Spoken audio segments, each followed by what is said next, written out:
Hello, it's Mr. Prentice here, and today I wanted to talk about the addition and subtraction of algebraic fractions. Okay, so I'll probably start with some of this video being non-algebraic fractions and then go on to how we deal with them when they've got our x's and y's and other pronumerals. Okay, so the first thing that we need to remember with these is what equivalent fractions are, because we use equivalent fractions all the time for addition and subtraction. And so just as a first thing, we find equivalent fractions by multiplying and or dividing the numerator and the denominator by the same thing. So hopefully you can recall that if you had, say, 2/3 as a fraction, then equivalent fractions to this could be that if I double both the numbers. Okay, so I double the 2 and get 4, and I double the 3 and get 6. Okay, this is an equivalent fraction. Okay, I could have tripled the numbers, so triple 2 is 2, 4, 6, and triple 3 got you 3, 6, 9. So 2/3 is the same as 4, 6, which is the same as 6 9ths. And you could have done that for anything. I could have times both the numbers by, say, 15, in which case 2 times 15 is 30, and 3 times 15 is 45. Okay, so this 30 over 45 is equivalent to 2/3. Okay, they have the same value. Okay, and the reason why that works is because if I multiplied by 15 over 15, I'm literally just timesing by 15 over 15. I'm literally just timesing by 1. Okay, and if you times by a number by 1, you end up with the same thing. This is also the case for when we've got algebra. So for example, if I've got a fraction like 3x over 5, I can do the same thing. Okay, I could double both the numbers. I could multiply this one by 2 over 2 and get that if I double 3x, I get 6x. And then I also have to double the 5 to get 10. Okay, so 3x over 5 is the same as 6x over 10. Okay, I'll go through. I could multiply it by a different number. So just say I multiplied it by 5, then 3x times 5 is 5, 10, 15x, and 5 times 5 is 25. Okay, so they are equivalent. These are equivalent fractions. I'll just do one more, e.g. 3. So just say I had the fraction that was, maybe it was 7x over 12. Okay, we'll just find 2 more equivalent fractions. Okay, so you might get questions to say, okay, well, what is that over, as say a question that's over 48? Okay, you sometimes get a question like this and ask you to fill in the blank. And to do this, we show it with an arrow, and we say, okay, well, what is this timesing by to get 12 times what gets you 48? And we go 12, 24, 36, 48. So it's timesing by 4 to get you 48. And then we would have to also times the numerator by 4 as well. I just use numerator. Hopefully you remember numerator is the top number. That's above that vinculum is the symbol there. And the denominator is the bottom number. Okay, so 7x times 4 is 7, 14, 21, 28x. Okay, you don't need to show the arrows. I'm going to get rid of them. But, of course, we can do that. We could also just have it if it was 70x over something and it asks you to work out what it is. Well, we see it, 7x has to times by 10 to get 70, doesn't it? 7 times 10 is 70. So if the top number times by 10, the numerator times by 10, then the 12 also times by 10 to get 120. Okay, so they are equivalent fractions. Let's move to the next thing. Okay, so my next thing that I wanted to talk about was if we wanted to add and subtract these fractions, then with different denominators, we need to use equivalent fractions. Okay, I'll talk about lowest common denominator in a second. Okay, so for example, e.g. this e.g. one now. So just say I have say 3/5 plus 1/10. Okay, so I've got 3/5 plus 1/10. Okay, what I want to do is I want to make it so I can add these, but we can only add and subtract fractions if they have the same denominator. Okay, I didn't go over that, but we should remember that if you got 2/5 plus 1/5, then they have the same denominator, so you can just add it and be 3/5. Okay, I expect that you know that. So in this case here, what is the smallest number that we can multiply these so they've got the same number at the bottom? Okay, what is the lowest common denominator that we can make both of these fractions become? Okay, and the simple one with that is asking how you find the lowest common denominator is what is the lowest common multiple of these two numbers? Okay, and the answer to that is 10. Okay, this one is already 10 times 1, and this one is 5 times 2 is 10. So what I have to do is I have to get this fraction, and I have to make it as an equivalent fraction. I need to write that over 10. Okay, so what is it written over 10? 3/5 is the equivalent to writing, well, I'm going to double the 5 to make it over 10. So I'm going to double the 3 as well, so it's 6 over 10. Okay, I haven't answered the whole thing yet. I'm just saying that this 3/5 has become 6 over 10. Okay, so 3/5 is 6 over 10, and I've still got plus 1/10. Okay, look what I've just done. So the question was 3/5 plus 1/10, and now I've just changed it to be 6/10 plus 1/10. So I've just changed this first fraction, 3/5, and I wrote it as 6/10. Okay, some teachers like to write this underneath, and I sometimes do as well. Okay, but now I've got 6/10 plus 1/10. I can easily put it as 7/10. Okay, just adding 6 and 1. I'll go through another example. e.g. 2. So, say we've got 2/3 minus 1/8. Okay, I've got 2/3 minus 1/8. So I firstly look at the bottom numbers, the denominators. Okay, 3 and 8. What is the smallest bottom number I can make them? Okay, hopefully you looked at it, and you can see that you can multiply them both so that you can write them both over 24. Okay, 8 and 3 can both multiply to be 24. 3 times 8 is 24, and 8 times 3 is 24. Okay, so let's change the first one. 2/3. Okay, 2/3. What do I need to write it so that it's over 24? Okay, I can use the arrows like I just did. The 3 times by 8 to get 24. And the 2 has to times by 8 as well. Okay, so 2/3 is the same as 16 over 24.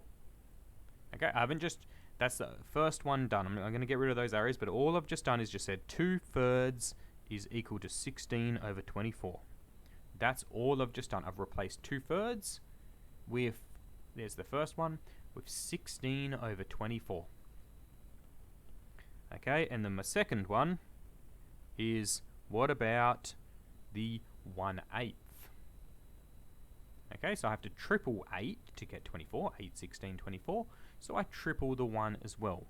So 1/8 is the same as 3 over 24. They're just equivalent fractions. So now this question, instead of saying 2/3 minus 1/8, that's the same as saying 16 over 24. 16 over 24 minus 3 over 24. Okay, and 16 minus 3 is 13 over 24. Okay, 13 over 24, which doesn't simplify because 13 is a prime number. My third example, EG3. So EG3. So just say I've got, say, 4/3 plus 2/5. Actually, I'll change that to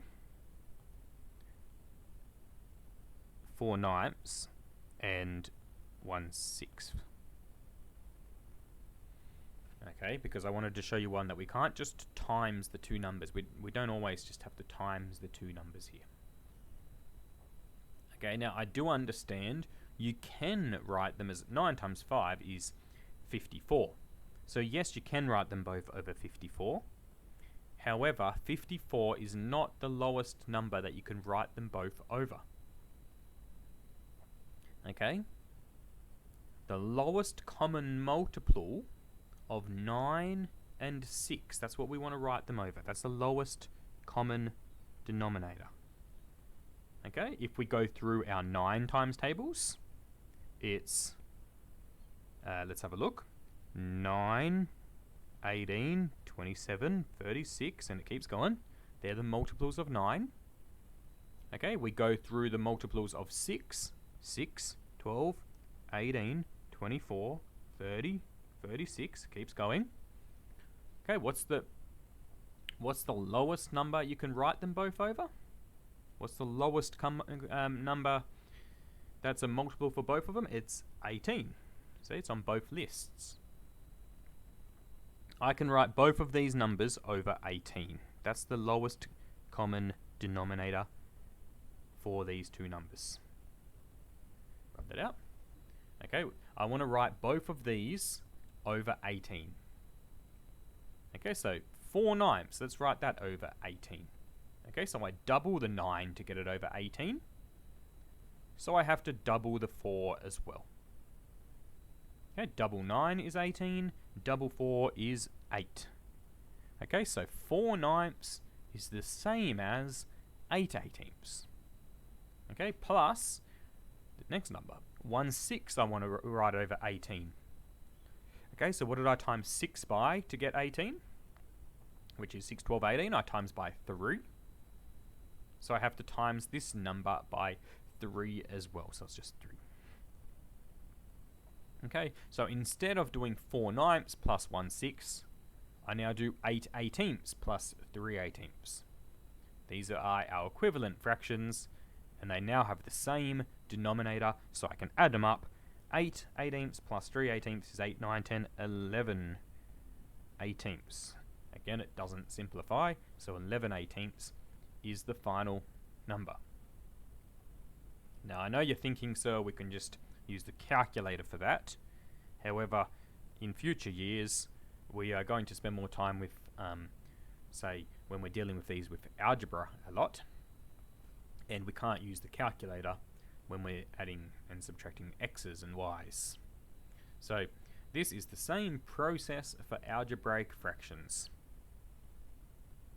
So let's have a look and see what we've got. E.g. So just say I had x over 3 minus x over 5. Okay? I look at the denominators, the bottom numbers, and I say what is the lowest one I can make them both become, and I know I can make them both over 15. Okay? I can go through the 3 times tables in my head, 3, 6, 9, 12, 15, and that's a multiple of 5 as well. Okay, so you just go through the multiples in your head of one of them, and then see until you get a multiple of the other. Okay, so it's 15. So x over 3 is the same as what over 15? So 3 times 5 is 15, so x times 5 is 5x.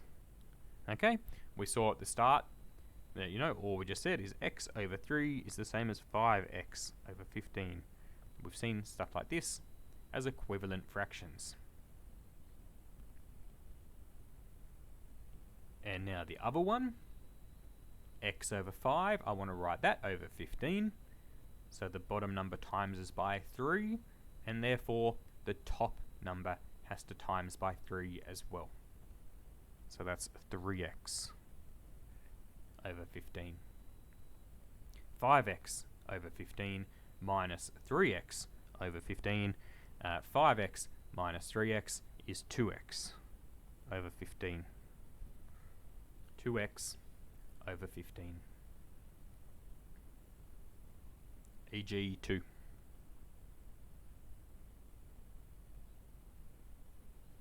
Okay, so let's say I've got ones with more than just x at the top.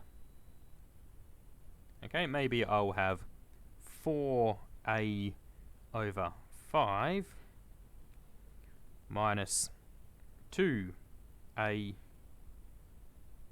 over 15. Okay, so hopefully you've looked at that and you've seen what the number is at the bottom that I can make both of them over. Okay, something over something. So let's have a think and see what it is. 5 and 15. So I go through my multiples of 5. 5, 10, 15, 20, 25, 30, and so forth. It's not 30. The lowest common multiple was actually 15. 5, 10, 15 is the same as here. So I don't even need to change the second one. I'll write that as 2a over 15. That stays the same. I'm only writing this first one over 15. Okay, so what is this one? This first number over 15. Okay, 5, 10, 15. I multiply it by 3. So I multiply 4a by 3 as well. Okay, 4a times by 3. Hopefully you've done that in the previous exercise. This here, 4a over 3 is 12a. Okay. So now we've got 12a over 15 minus 2a over 15. And that simplifies. Okay. 12a minus 2a is 10a over 15. But it's not our final answer, because 10 over 15 is actually, I can divide both those numbers by 5 and get us an answer of 2a over 3. So in simplest form, this is actually 2a over 3. I'm going to do one last example today. I was trying to just get this as a 20-minute video to explain our content for today. So, EG3. And I'm having 3 fractions. Okay, I want to do, just say mn over 5 minus 2mn over 3 plus, say, 4mn, actually over 5 and 3, I've done those numbers too much. 6, 5, and 10. And let's just make this so I can't simplify it, 3mn over 10. Okay, because now none of these numbers could have simplified at the start to make it easier. Okay, so what is it that I can write all of these numbers over? Okay, so I could go through. I want to find the lowest common denominator. Let's have a look and see. Let's go through all the 6s. 6, 12, 18, 24, 30, 36. I'm pretty sure, just going through in my head, I think it's going to be 30. 5, 10, 15, 20, 25, 30. Yes. 10, 20, 30, 40. Yeah, so the lowest number, I can multiply all of these ones. 6 times tables gets me to 30. The 5 times tables got me to 30. And the 10 times tables got me to 30 as well. So going through these, I can write them all as over 30. Okay. So I'll just rub that out. And let's have a look and see what is over 30. So 6, the first one had to times by 5 to get 30. So I times this by 5 as well. So it's first one is 5mn over 30. And then I'm going to take away, this one had to times by 6 to get the 30. 5 times 6 is 30. So 2mn had to times by 6 as well. 2 times 6 is 12mn. Okay, so it's 12mn over 30. And then this third one, I have to times that by 3 to get 30. 3 over 3. So 3 times is 9mn. Okay, so in total, now sometimes, I haven't done it earlier, but sometimes some people would write them as like this, 5mn minus 12mn plus 9mn over 30. Okay, I don't normally write that because you can see that 5mn minus 12mn is negative 7, and then plus 2 is, and plus 9 is 2mn. Okay, so you don't, I don't write it like this, but it is 2mn over 30. And that simplifies, doesn't it? 2 over 30 is the same as 1 over 15. So these all add up and get you to mn over 15. Okay, the reason why you might want to leave that final one as a fraction is because if you had a over 2 plus b over 3, then you could write that as over 6. It's 3a over 6 plus 2b over 6, and then you're writing it as 3a plus 2b over 6. That would be the final answer as a single fraction. Okay, you might want to get that down as e.g. 4. I wasn't going to go through that in this video, but it's probably worth having that in your notes as well. Okay, good luck with your work.